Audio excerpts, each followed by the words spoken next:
The Saquon-assance continues. Saquon Barkley, who's pretty much been the only consistent Giants fantasy option, gets loose today at the Meadowlands as the Giants get ready to host the Baltimore Ravens. New York somehow 4-1. I still haven't figured out how.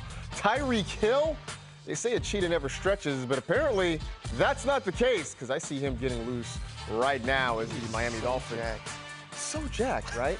Miami Dolphins getting ready to host the Minnesota Vikings in what could be a sneakily interesting game down there in South Florida. Welcome to NFL Fantasy Game Day presented by Geico.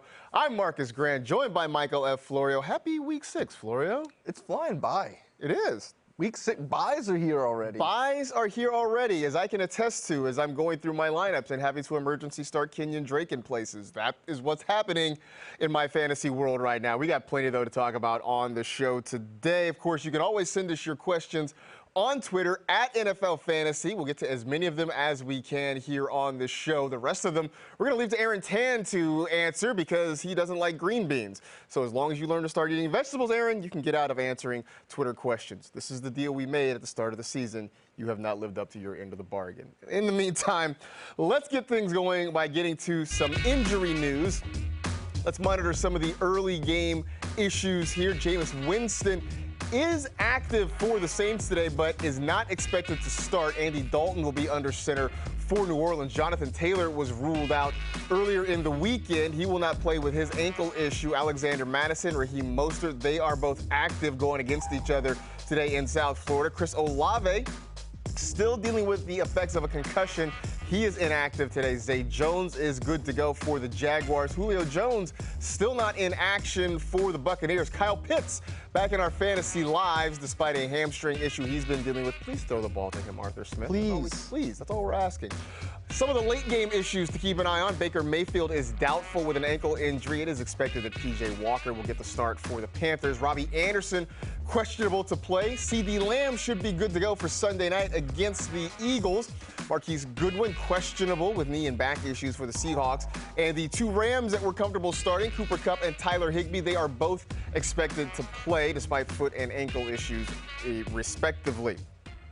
So we're talking about that, but we have a big one, as I mentioned, on Sunday Night Football between the Cowboys and the Eagles. And Mike Garafolo is out in Philadelphia, and he's got the latest on what we can expect from there. Here in Philadelphia on Sunday night, we're looking at the Cowboys' passing attack against a very good and experienced Eagles secondary, and you would think that would keep the numbers down, especially with Cooper Rush taking care of the football, maybe playing it more conservatively. But C.D. Lamb, the production has been there with Rush at quarterback. He's been averaging 10 targets per game, more than 6 catches, about 78 yards, and he's had 2 receiving touchdowns. And I'm also told there's no concern about that hip injury that popped up on the injury report on Friday, so look for Lamb to continue his production. On the other side of the ball for the Eagles, it's been about Jalen Hurts and his legs, more than 50 rushing yards per game, 6 rushing touchdowns on the season. But Demarcus Lawrence, he wasn't impressed. He said he hasn't played us yet. Now, he hinted at some things with Hurts' game they feel they can take advantage of. I am told that they think they can keep him in the pocket with all the guys up front that can create disruptions for Dallas. So maybe that keeps Hurts' production on the ground, at least, down on Sunday night. Thank you, Mike. This is one of the more interesting games of the week from both a fantasy standpoint and just a straight-up football standpoint. But let's talk fantasy, obviously. C.D. Lamb, as he mentioned, still getting targets despite Cooper Rush being the quarterback there in Dallas. But this is a different kind of defense that he's going to be facing. How much do we trust having Lamb in our lineups this week? I'm still starting C.D. Lamb everywhere that I have him. I know the Eagles' defense has been very tough this year, but C.D. Lamb's been very effective on his own. He is a very good talent, and I still believe that they're going to have to throw the ball. C.D. Lamb is going to have to make plays to keep up with Jalen Hurts and that Eagles offense. So I think Lamb every week is in play. I just think the volume sort of keeps him in play there, even if the numbers, even if the ceiling hasn't been quite as high. And with the Cowboys winning, they're not really in a hurry to get Dak back, although Dak could be back really soon. Keep an eye on that. You did see on that board, though, that Chris Olave is not going to be active for the New Orleans Saints. He had been progressing, and it looked like maybe he would get on the field, but will not play today.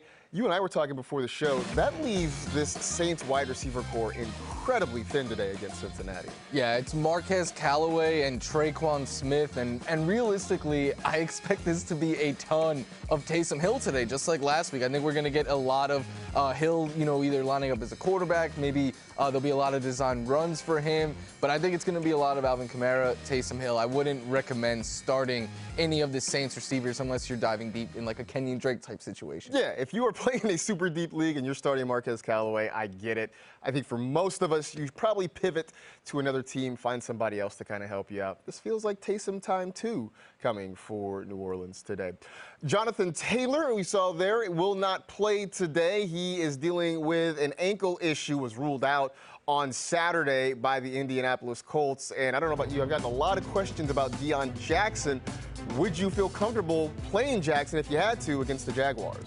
Yes, but it always depends on what your other options are, because just like you, I've gotten a ton of questions about him, and some names I've said I would use instead of him are like Devin Singletary. I still said I would go with Najee Harris over him, J.K. Dobbins, but like I know some people were looking to flex like a Mike Boone or Darrell Henderson. I would play Deion Jackson over those. I was going to be my question. Like if you have a Mike Boone, if you have a Darrell Henderson, I'm starting Darrell Henderson. I don't have Deion Jackson anywhere.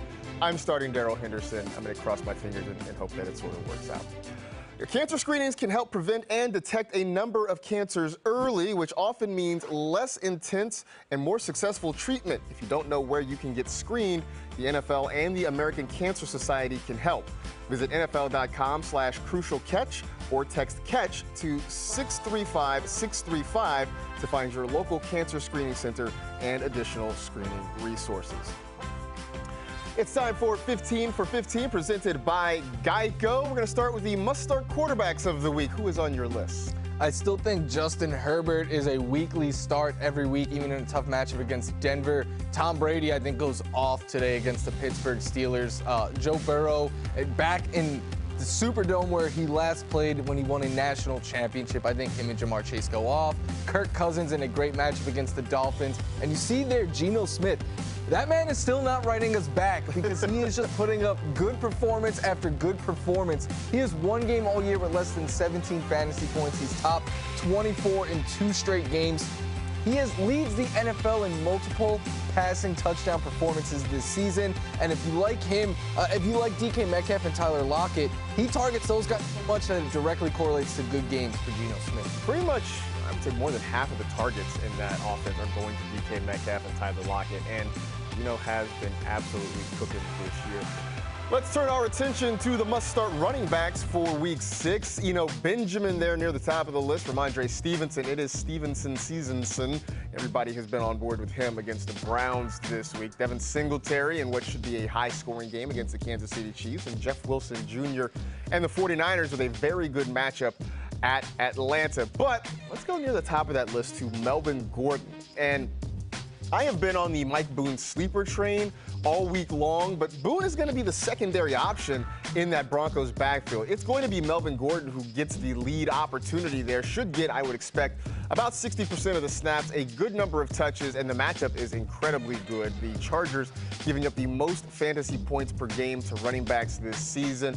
With the Broncos struggling to throw the football consistently, they could lean on their backs, especially to try to keep that Charger offense on the sideline. Plus, it's a revenge game for Melvin Gordon coming back to take on the team that originally drafted him.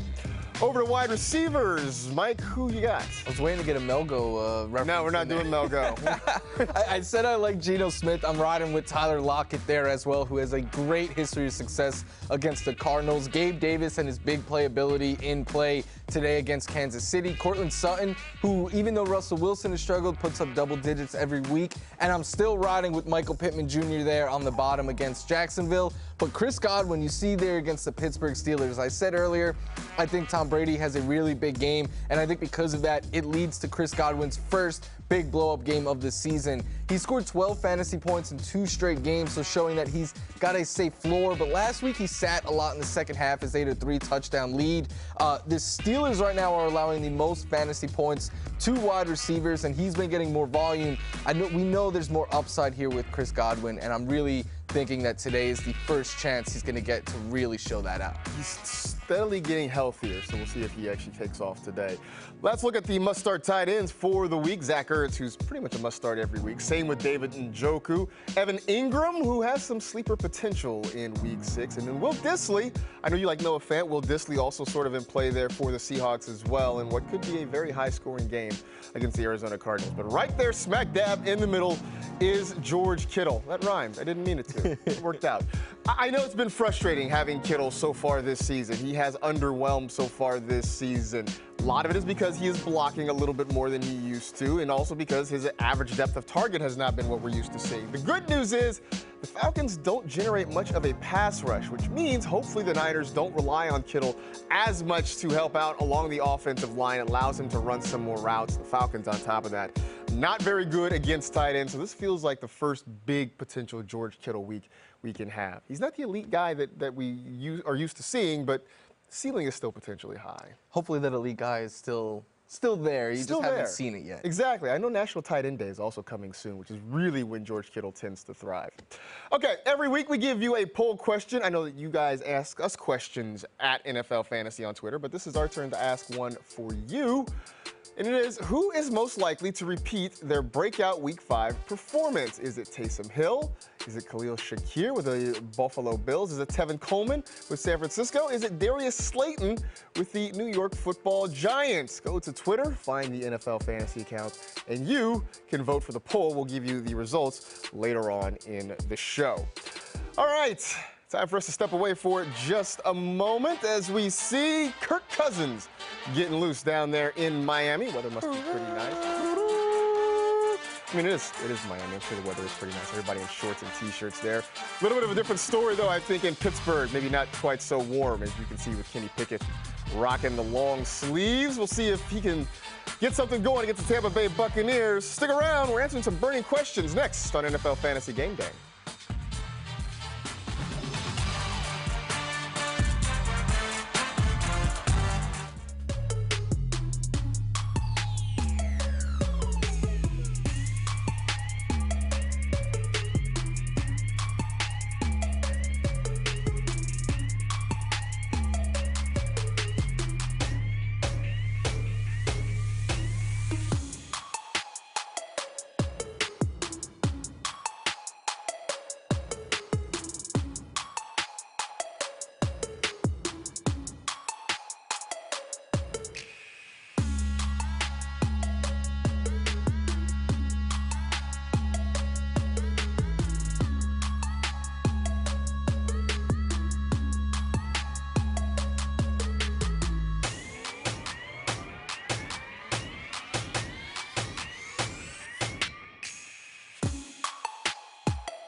Zach Wilson, who still looks like he isn't old enough for a driver's license, getting loose today as the Jets at Lambeau to take on the Green Bay Packers in a game that I feel like Jets fans feel optimistic about, which is not a thing they're used to saying. Yeah, they're going to have to deal with angry Aaron Rodgers today, though. Good luck with that. That doesn't work out for a lot of teams, but we'll see if it works out for the Jets. They got to deal with him because of this guy. Daniel Jones, who shocked the Green Bay fan base, shocked the world, I guess. They were over in London, right? So they shocked at least 2 continents by beating the Green Bay Packers last week. See if the Giants can keep it going. If they can get to 5-1, they can beat the Baltimore Ravens later on today. Welcome back to NFL Fantasy Game Day, presented by Geico. I'm Marcus. He is Mike. And as always, you can keep sending us your questions on Twitter at NFL Fantasy, and we'll try to answer some. We'll try to answer some now, actually. So let's start this one with Abdul wanting to know, start Waddle or Pickens? Interesting. This is a really, really tough one. And most weeks it would be Waddle, but am I crazy to go with George Pickens here? I'm worried about Waddle with Skylar Thompson. I'd say, if it wasn't Skylar Thompson, I would say that you're crazy. But with Skylar Thompson, I don't think it's completely crazy, especially because I think the Steelers are going to be in throw mode because they'll be playing from behind. Another interesting one here from Sam, Pittman or Godwin today? I would go with Chris Godwin there. Both were on my must-start wide receiver list, but I just feel much better, one, about Godwin's offense and Pittman's, and 2, about the matchup. I have this weird feeling that Jacksonville's going to do its best to shut down Michael Pittman, which means it could potentially be an Alec Pierce day for Indianapolis, but that offense has also had its issues. No Jonathan Taylor also, so a lot of things that worry me about Michael Pittman today. A game going on down there in South Florida between the Minnesota Vikings and the Miami Dolphins. A little bit of an interesting one, as we mentioned, Skylar Thompson getting the start at quarterback for Miami. Cam Wolf, though, is on the scene, and he's got this report. Here in South Florida, we have 3 of the NFL's top 10 receiving leaders, and Justin Jefferson, Tyreek Hill, and Jalen Waddle. And let's start with Justin Jefferson. A big opportunity for him today against a banged-up Dolphins cornerback group. They've been bottom 5 in pass defense. They get back cornerback as Avian Howard today after he missed last week with groin injuries, and Howard told me this week that he feels close to 100%, but they will likely miss their rookie sensation undrafted Kader Kohou. So one more issue on the injury front for the Dolphins to deal with. On the other side, the Dolphins are starting rookie quarterback Skylar Thompson, their 3rd-string quarterback. So people may think, Hill, Waddle, do they drop? Well, Hill and Waddle are great yards after catch receivers, and that's what Skylar Thompson has thrived in. Mike McDaniel said this week that his ability to look at defenders and not receivers helps his timing and those yards after catch. So expect them to feed both Hill and Waddle plenty in those situations. Thanks, Cam. Consistently, maybe the best-dressed reporter we have here at the network. Every week, suits are clean there for him. So we'll talk about the Dolphins quarterback situation in just a little bit, but I want to talk about that backfield right now, because it seems like through 5+ weeks now, Raheem Mostert has completely taken over there. Is he? I won't say he's an RB1. Is he an RB2? Where do you have him right now? I think he's an RB2, and maybe if you're lucky and you have RB depth, he's more of a flex option for you. But he is definitely someone that is in play each week, and he has made Chase Edmonds expendable. I think Chase Edmonds can be dropped at this point. I mean, he had 3 touches last week, and Mostert's getting all the carries, he's getting now the targets, and he's getting the goal line work. So he's the guy. Not what I expected. I was big on Chase Edmonds coming into this season, and he has just not been a notable part of the Miami offense to this part in the year. All right, that gets us to a round of burning questions. Well, that's my terrible flame sound. We were talking about Miami and that passing game, so let's talk about Skylar Thompson. With him at quarterback, how does that impact the passing game for the Dolphins? Greatly. I would expect them to try to establish the run a whole lot like they did last week. And Cam was talking about, their yards after the catch. We didn't see a whole lot of that out of Hill and Waddle because defenses can adjust. If they know that Thompson isn't going to really air it out and throw the deep ball, you kind of plan for them trying to pick up those yards after the catch. So I think Tyreek Hill, just because of who he is and the volume that he's going to see, remains in play. Waddle, though, I think becomes a complete, boom or bust wide receiver 3. I can see a situation where you're playing him, but I don't know that I'm excited about Jalen Waddle. Tyreek Hill, I'm not going to say he's matchup-proof or quarterback-proof, but he is fairly close to that right now. And I think Skylar Thompson knows enough to try to feature him in the offense, but this could be a very heavy Raheem Mostert game, especially if the Dolphins' defense can't slow down Kirk Cousins and Justin Jefferson and the rest of the Vikings. All right, next one. Is Geno Smith officially, can we anoint him as a QB1 now? I think so. at least for the time being. But I think right now we need to adjust. Like, this guy, he leads the NFL in multiple passing touchdown games right now. He's playing he has one bad game all year. And he's being aggressive. You see there, third most yards per attempt. Really, the thing is, Tyler Lockett and DK Metcalf continue to be who they were with Russell Wilson, and they're getting more consistent volume from Geno Smith than they ever did on a week-to-week basis with Russell Wilson, and it's leading to fantasy success, which maybe it's time we question, Marcus. Was Russ a product of DK and Lockett? Right? Maybe it was DK and Lockett that made Russell Wilson. Okay, maybe not, because he actually won the Super Bowl before DK Metcalf ever got there. But Geno Smith has been fantastic, and you're right. Especially when you look at guys who had previously been QB1s, guys like Aaron Rodgers, guys like Matthew Stafford. I mean, Kirk Cousins is kind of a fringe guy right now. These were guys who had been solid QB1s, and they've kind of fallen out of our lives. Geno Smith has stepped in there and sort of taken that role. So I think he is ready to be crowned as a QB1 this season. All right, last one. What should we expect from Taysom Hill once Jameis Winston returns? Now, it doesn't look like that's going to be today, but it will be probably very soon.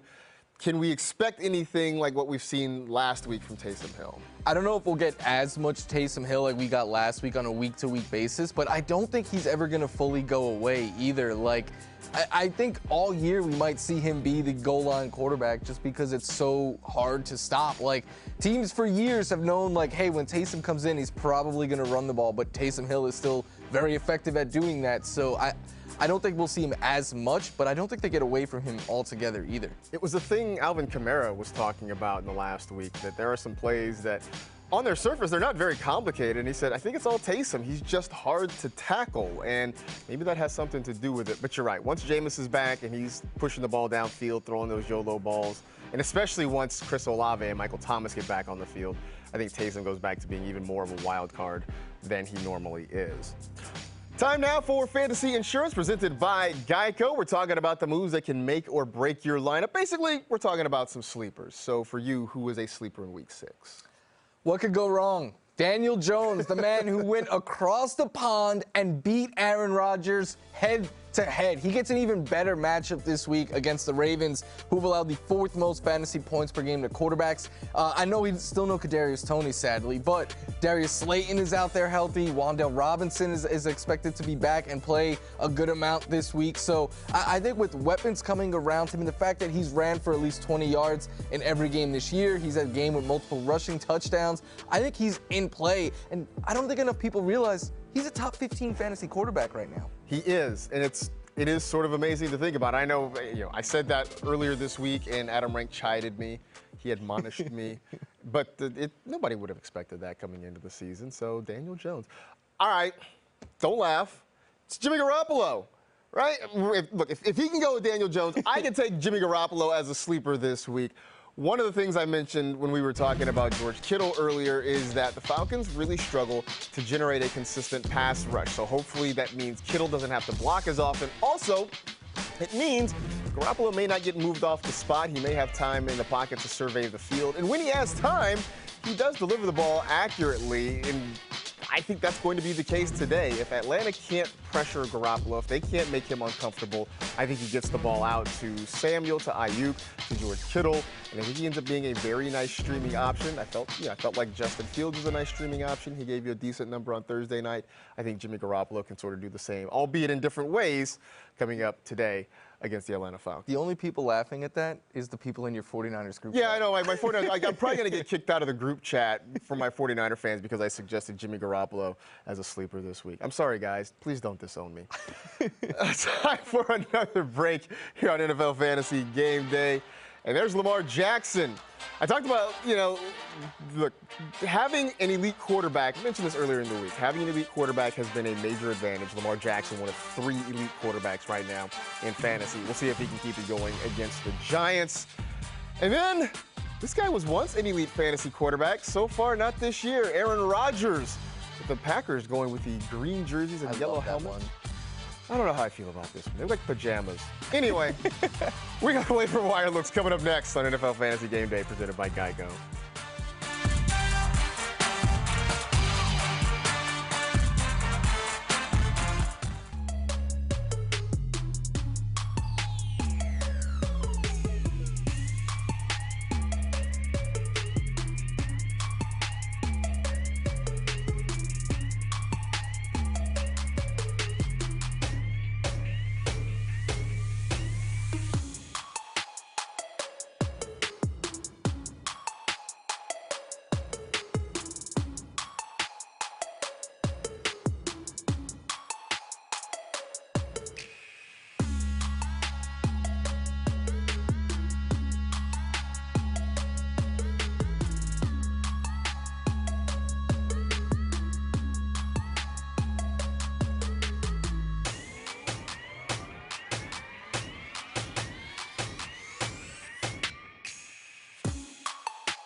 Dalvin Cook back home in Miami. And there was a lot of hubbub about Joe Burrow and Jamar Chase going back to Louisiana, but Dalvin Cook apparently has got family. Supposed to be tailgating today as Vikings get ready to take on the Miami Dolphins. And Mark Andrews, who is one of two usable tight ends right now in fantasy. It is Mark Andrews and Travis Kelce, and then everybody else is playing for third place when it comes to fantasy tight ends this year. The Ravens and the Giants getting ready to do battle today. Here's some early game injuries to monitor. Jameis Winston is active, but he is not expected to start. Andy Dalton will get the start for the Saints. Jonathan Taylor has been ruled out because of his ankle issue. Alexander Mattison is active, as is Raheem Mostert. Chris Olave, still dealing with a concussion, is inactive. Zay Jones should play for the Jaguars.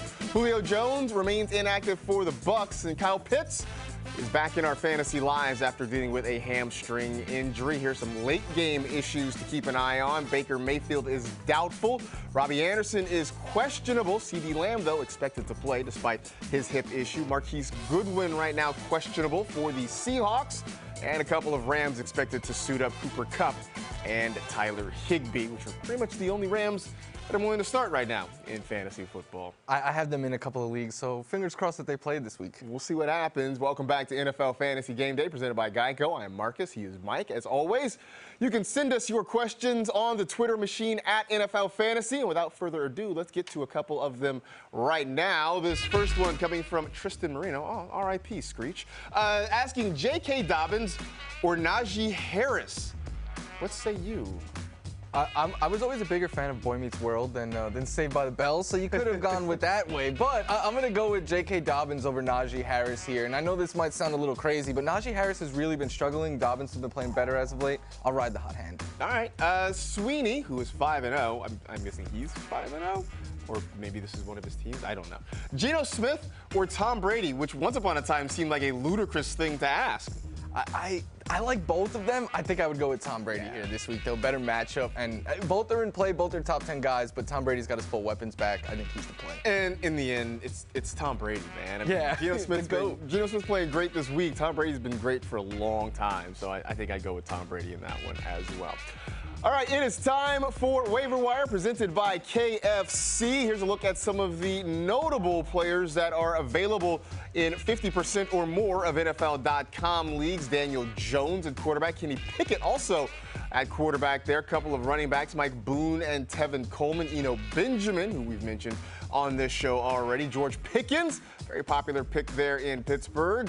Yeah, that was kind of a tongue twister. Marquez Valdes-Scantling and Evan Ingram, who is somehow back in our fantasy lives, playing at least decently at the tight end spot. But we're going to look at some guys here from three of those positions and try to figure out who are the ones that we would want the most. So let's start at quarterback. We got Daniel Jones, Trevor Lawrence, Kenny Pickett, and Jimmy Garoppolo. If you're picking one for the day, who would it be?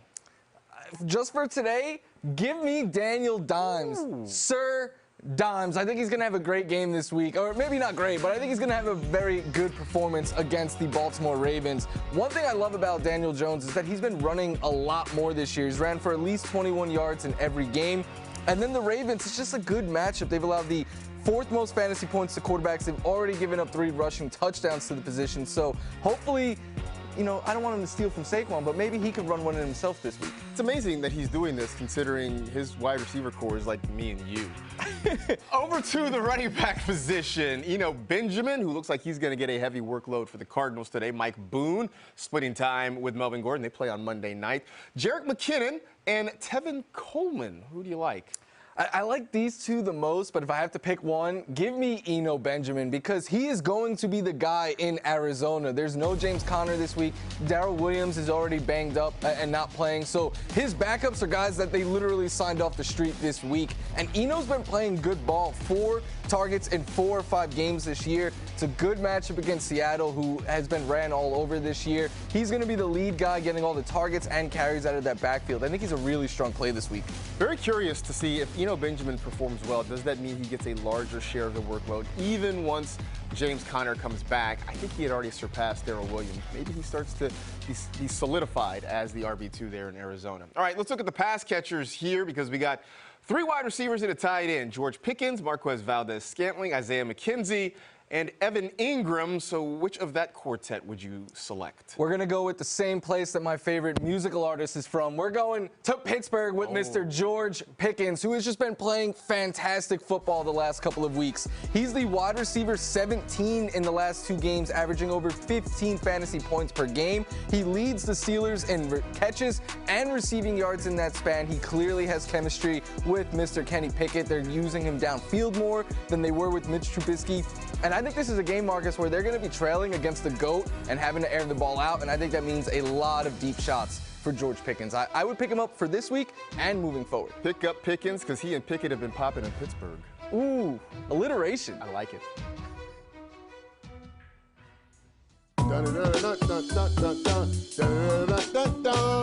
The Saints, Inspector Gadget. Go, go, go, go, let's go. Guy with a cannon attached to his shoulder.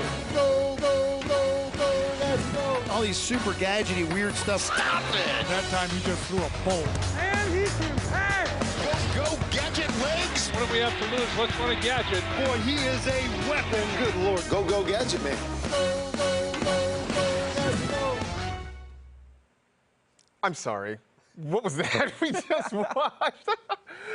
Taysom Hill, Inspector Gadget. Did you know, by the way, he was never the brains behind the operation. He was just the face in the front of the whole organization. Anyway, time for a new favorite game that we just made up this week called One Week Wonder, where we're talking about guys who put together one really good week and we're deciding whether or not this is actually something that can be backed up or if it was just sort of a one thing that just happened. Or are they Dexy's Midnight Runners, or do they have an actual career ahead of them? Dexy's Midnight Runners was a one-hit wonder in the 80s.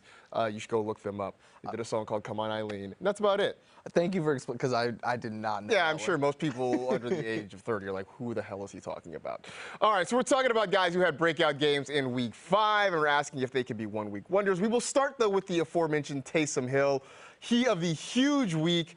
You see that the 34.1 fantasy points, most for a Saints player since 2020. Can he do it again in Week 6? I think so. I love that tight end is in quotes there because, yeah, he's really not a tight end. He's played more snaps at quarterback. I saw something that he played the most snaps this year on special teams, so maybe he should also have defense and special teams eligibility. But he's the ultimate mystery box, Marcus. Like, he could go out and give you 2 points, but I think with as banged up as the Saints are, their top 3 receivers are out, their top quarterback is out. I think we're going to get a lot of Taysom Hill packages today. This does feel like another Taysom Hill game just because there are so few offensive options for the Saints to use in the ball game. Khalil Shakir, who had a big game for the Buffalo Bills, obviously they've got a really big one against the Kansas City Chiefs. Do we expect more from him this week? I do not. I think he was a one-week wonder. He was someone that we talked up on this show last Sunday, but Isaiah McKenzie is back this week. He's going to be playing a lot of the slot snaps where Shakir was playing last week. I think Shakir is one of those names that if the Bills, one of their receivers go down, he's a guy that we know we can grab off the waiver wire and trust. But while their top 3 receiver options are healthy, I don't feel confident starting him. Khalil Shakir, you're right. It was very much a man of the moment because there were some other guys missing. Now that those guys are back, it's hard to believe he continues that sort of production. Tevin Coleman had a pair of touchdowns for the 49ers last week against the Carolina Panthers. That might have been what sealed Matt Rule's fate. Do we expect more of that this week against the Falcons? I don't think so.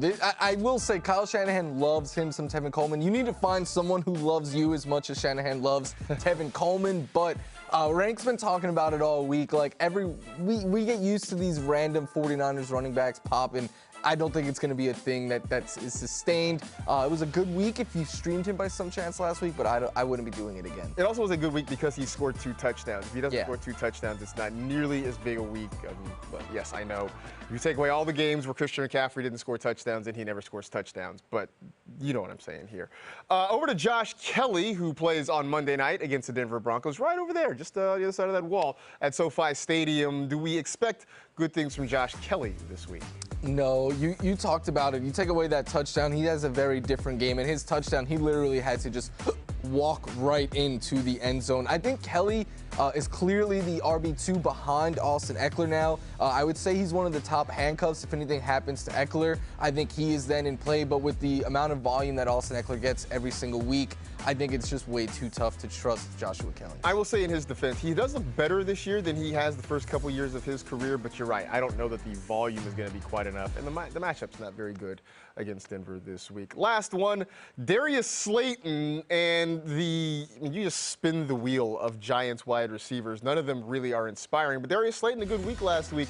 Does he do it again against Baltimore today? I think so. The Ravens have really struggled against wide receivers. They're in the top 4 in fantasy points and yards allowed to the position, but also it's something that Cynthia talked up on Fantasy Live. Like, the routes that he runs across the field and downfield are the routes that have really been burning the Ravens this year. So I like Danny Dimes as a sleeper, and I think Darius Slayton is in play as one as well. My bold prediction on Fantasy Live this week was that a Giants receiver would have 100 receiving yards against the Ravens. I don't know if the Giants receiver has 100 receiving yards all year long, but I would say if it's going to happen, Darius Slayton, you are my guy.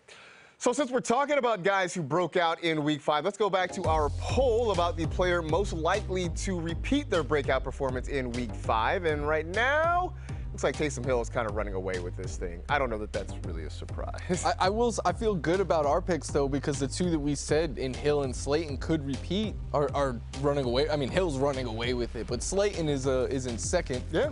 But yeah, Taysom's gonna win. This one felt like it was pretty much over the moment we put the question out there. So we'll see if Taysom time gets it done again in Week 6.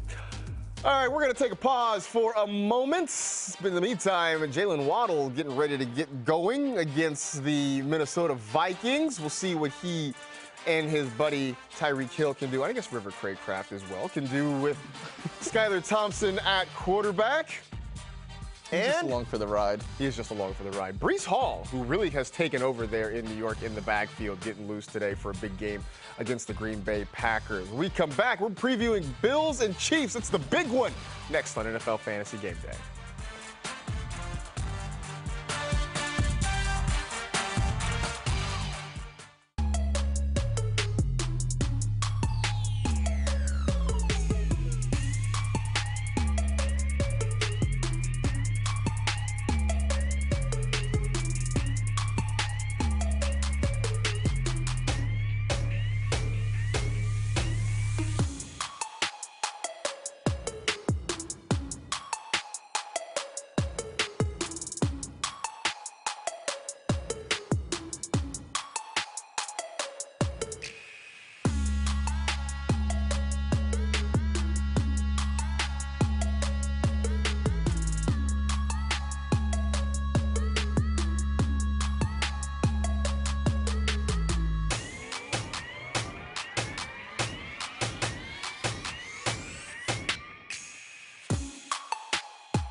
Tom Brady taking some warm-up snaps before he and his Buccaneers teammates take on the Pittsburgh Steelers. You know, if you go on Pro Football Reference, they have a bunch of nicknames, and one of them is the Pharaoh, and I don't understand that one. I've never heard anyone called Tom Brady. Never in my life. I have no idea why or what the correlation is.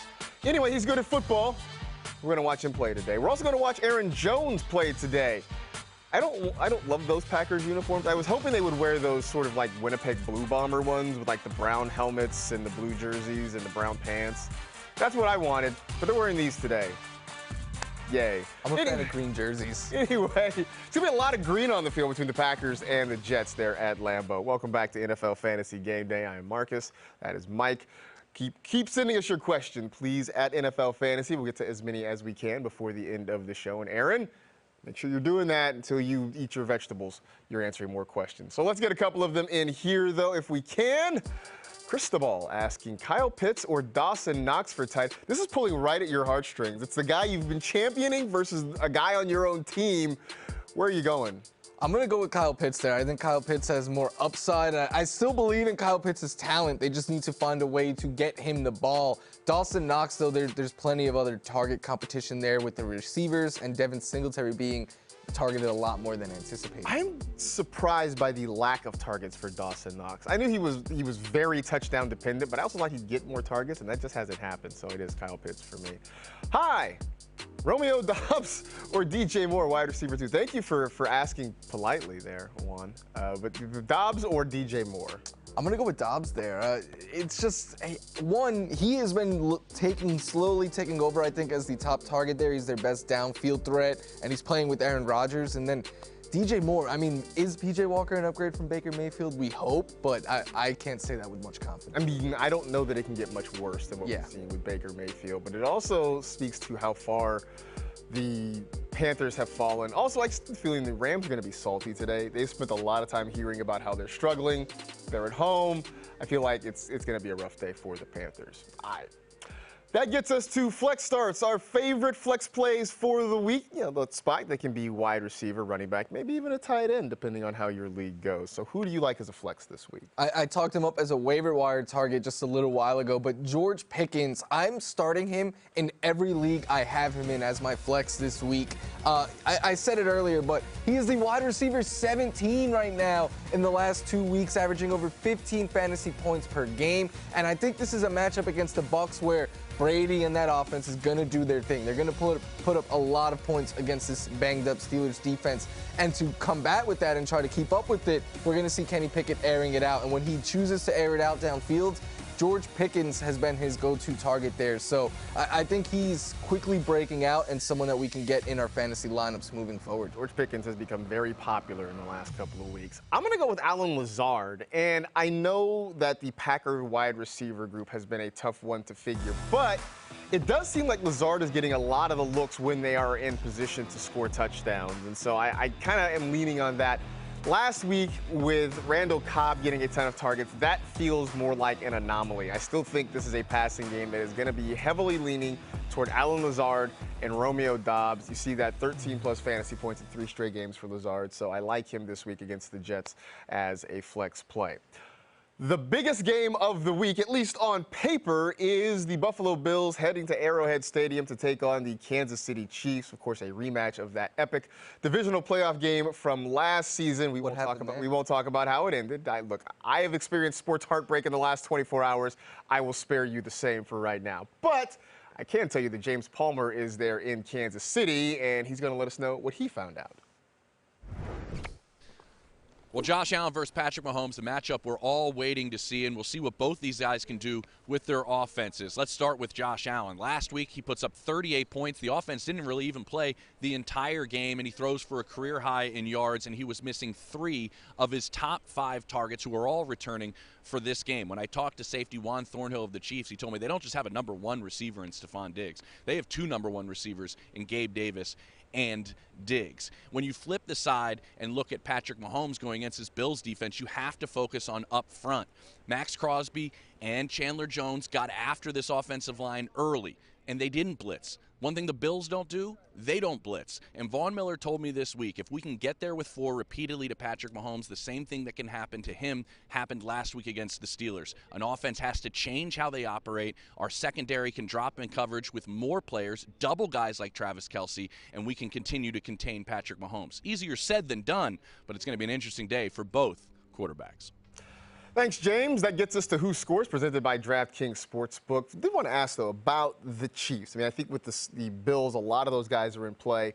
For the Chiefs, it has really been Patrick Mahomes, Travis Kelce, and I guess a little bit of CEH that we can count on weekly. In a game that's expected to be a high-scoring one, do you have any level of confidence in, say, Juju Smith-Schuster or Marquez Valdez-Scantling? Not a whole lot of it. I think that, like, MVS is like a daily play that I like, or maybe a deeper waiver wire guy, but I'm sitting in multiple leagues Juju Smith-Schuster in a game that I think could be a shootout because he's been getting the volume, but near the goal line, it's all CEH and Travis Kelce, and he just hasn't been putting up a lot of yards on those targets. And even CEH has been kind of a mystery. He's done well because he's scoring touchdowns, but he's splitting time with Jerick McKinnon and Isaiah Pacheco. It's just made him very unstable. Let's get to some of the projections. Let's start with Josh Allen, of course, the guy who is gunning to be the QB1 overall for the third straight year. And DraftKings projects him at 298.5 passing yards, 50.5 rushing yards. Seems like a pretty good day.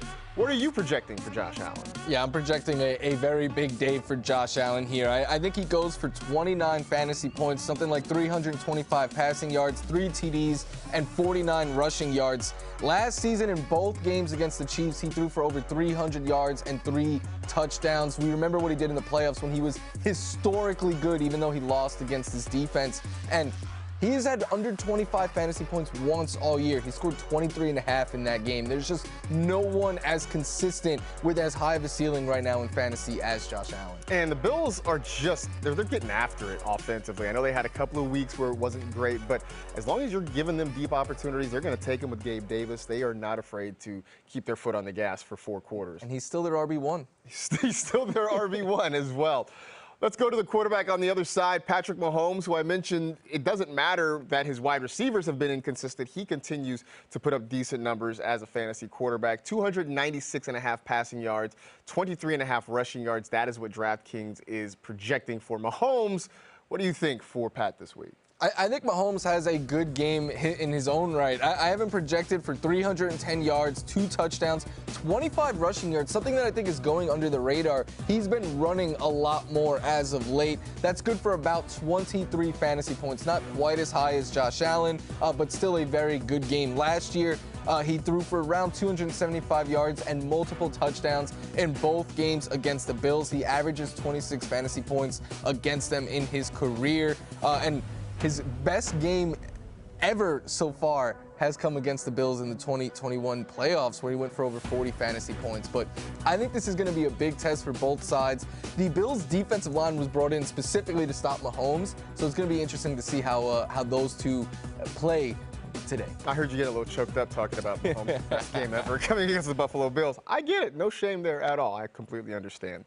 For the rest of you, you can get in on the hottest sports action for your shot at cold, hard cash with DraftKings Sportsbook. Bet on your favorite sports all season long and gear up for football season. Right now, new customers can get a special offer when they sign up using promo code WHOSCORES. We're going to take a quick break. We're not done yet, though, and Saquon Barkley just getting started, at least for Week 6. The Saquon-assance very much in full effect. We'll see if he can keep it going against the Ravens defense that has honestly been underwhelming so far this season. Giants trying to get to a surprise 5-1. Zach Wilson back a couple of weeks ago for the Jets. It certainly has hurt our Garrett Wilson shares, but we'll see whether or not this Wilson can get over against Aaron Rodgers and the Packers. We got Sunday Fun Day coming up. Stick around for NFL Fantasy Game Day presented by Geico.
Sir Kirkland of Cousins.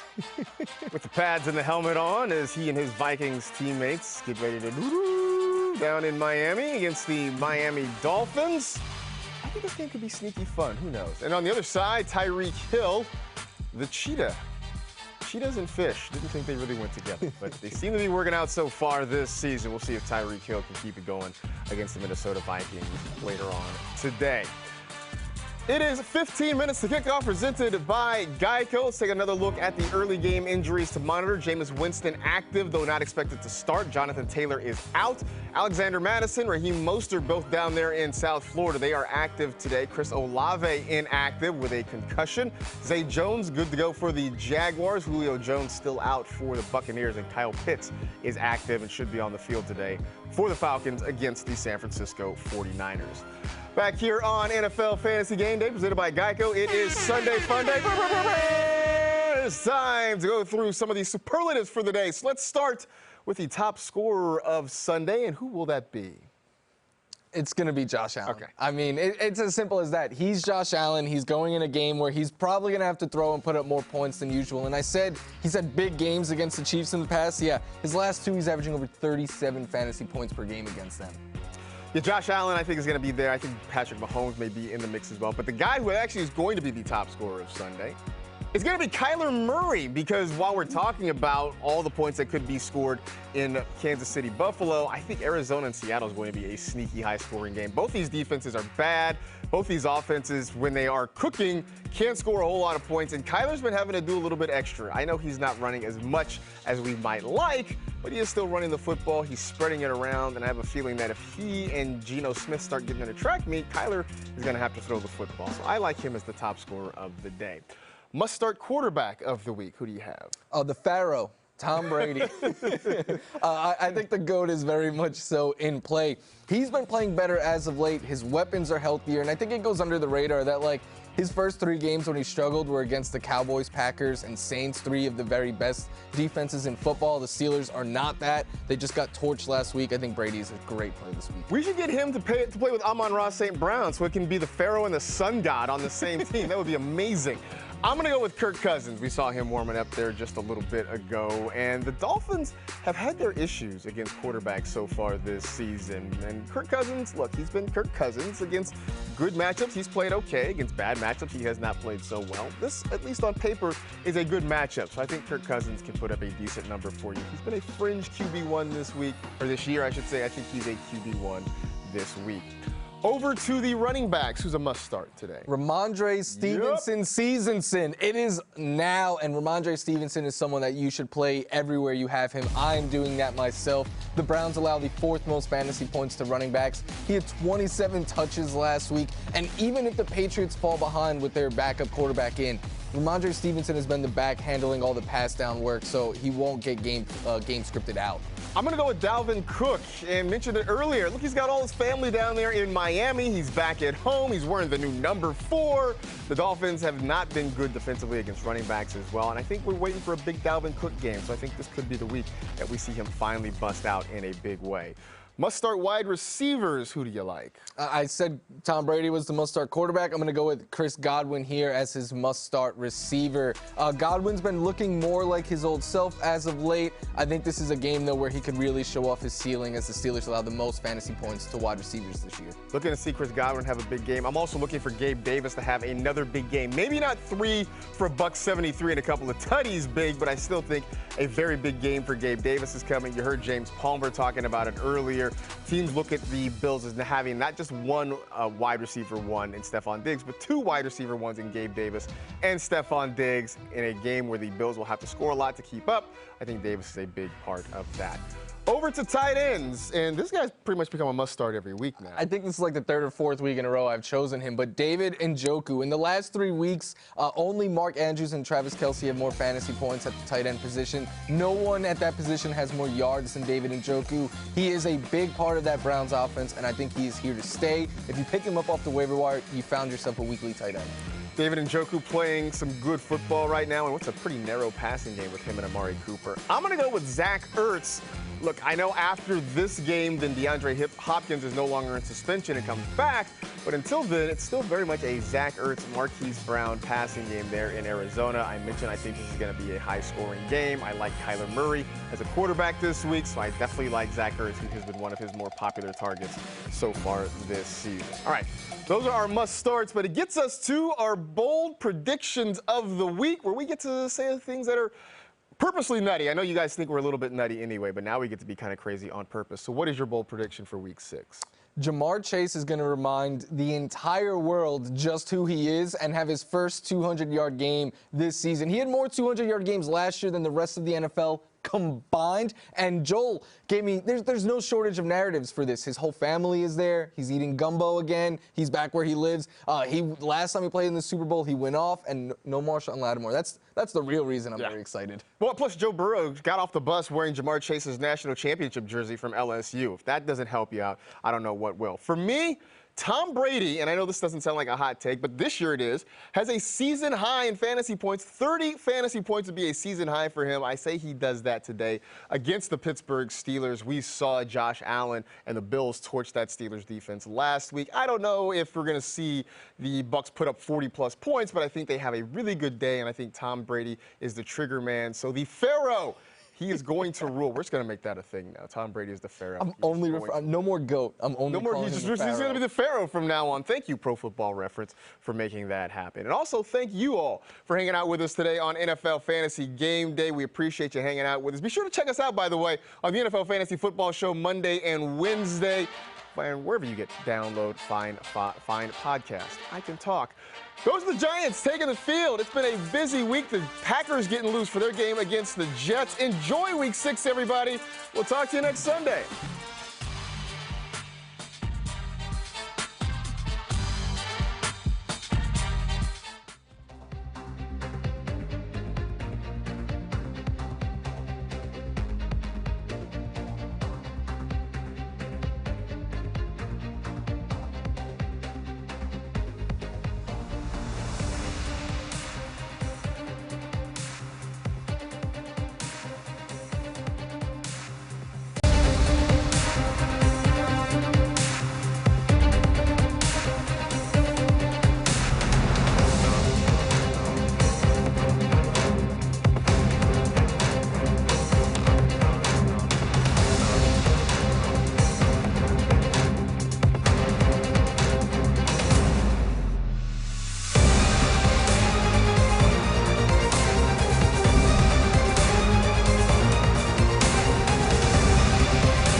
Rushing 4 here. Jackson throws complete. It's Andrews for the touchdown.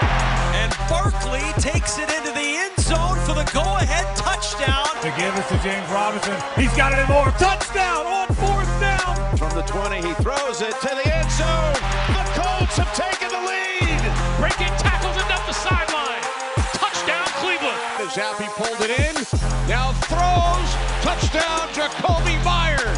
Throws over the middle, caught by Tyler Boyd. Sprinting down the middle of the field to the 20, 15, touchdown! That is going to be a touchdown. Taysom Hill. A fake to Fournette. A throw from Brady and a touchdown for Tampa. There's a snap. There goes Najee off left side. Bounces it for the goal line. Touchdown, Pittsburgh. Too high, intercepted. Mosley, touchdown. Back to Huntley inside the 5, and he's in. Only fitting. First NFL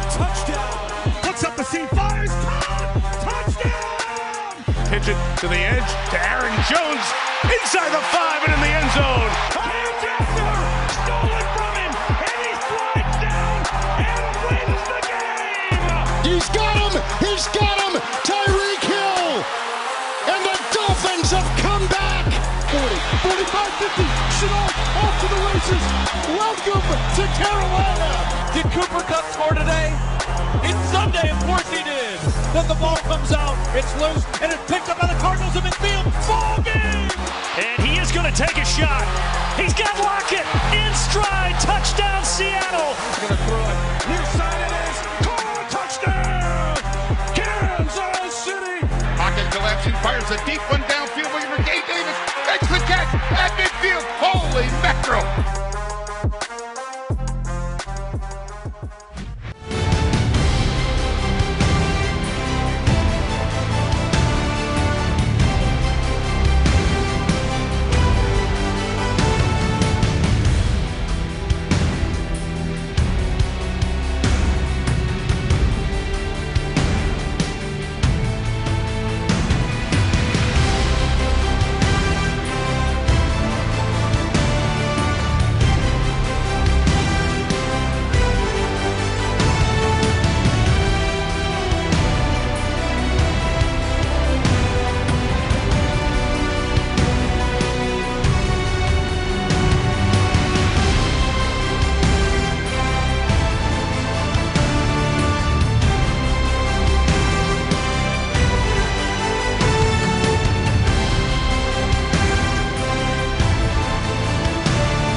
Chubb remains.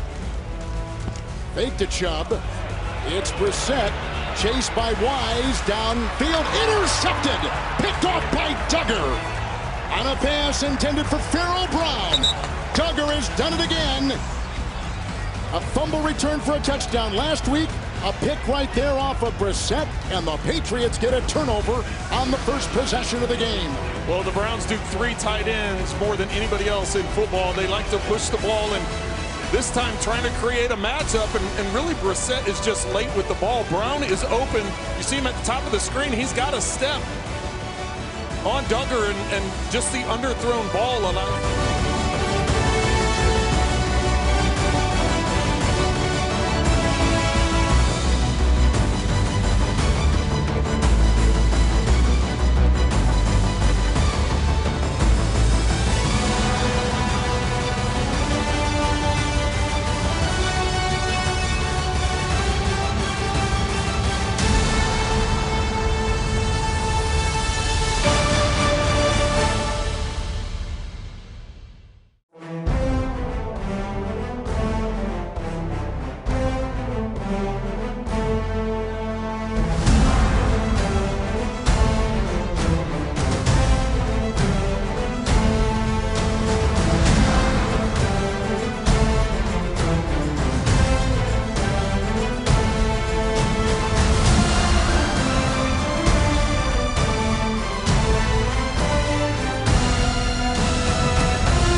loves the big ball. Bengals fighting the expected noise. On 3rd and 1. Under pressure. Burrow going down. Davis in on the quarterback. They're just right down the pipe. And Joe Mixon, he's got to be able to make this block. They have Mixon at the line of scrimmage, and he just whiffs on Davis. And when you look at their pass protection, they came into this game 18 sacks, Greg.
Go to a different call, and that's what makes it so challenging. Dalton is back in at quarterback now. He throws the slant into the end zone and touchdown, Tre'Quan Smith.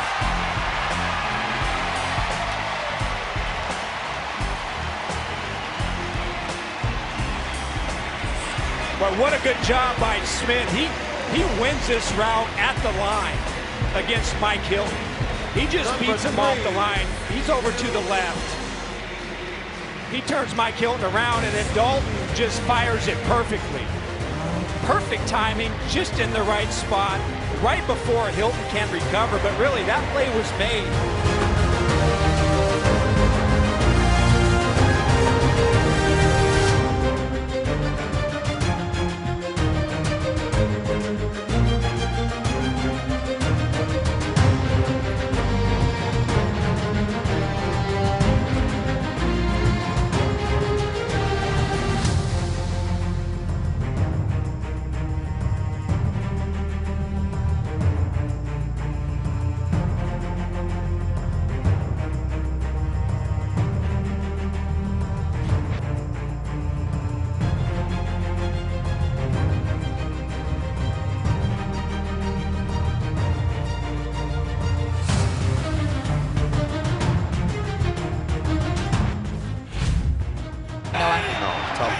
Second and goal here for Atlanta. Mariota floats towards the end zone.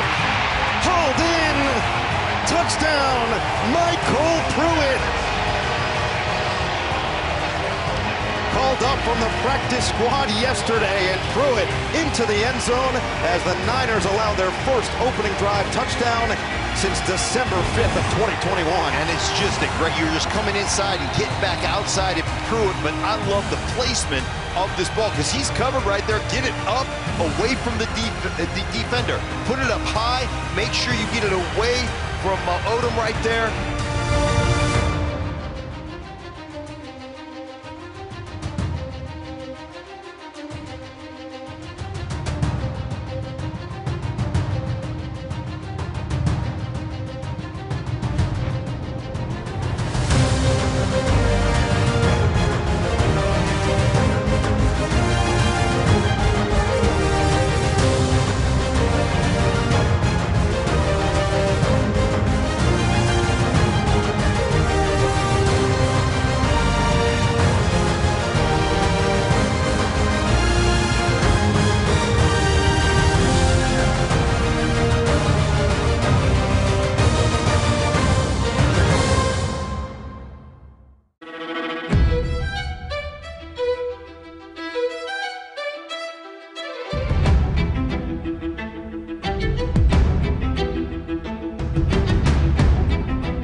Second and goal, Pickett dumps it out to Harris, and Harris is in. Kenny Pickett's first passing touchdown of his career, and Pittsburgh has the early lead.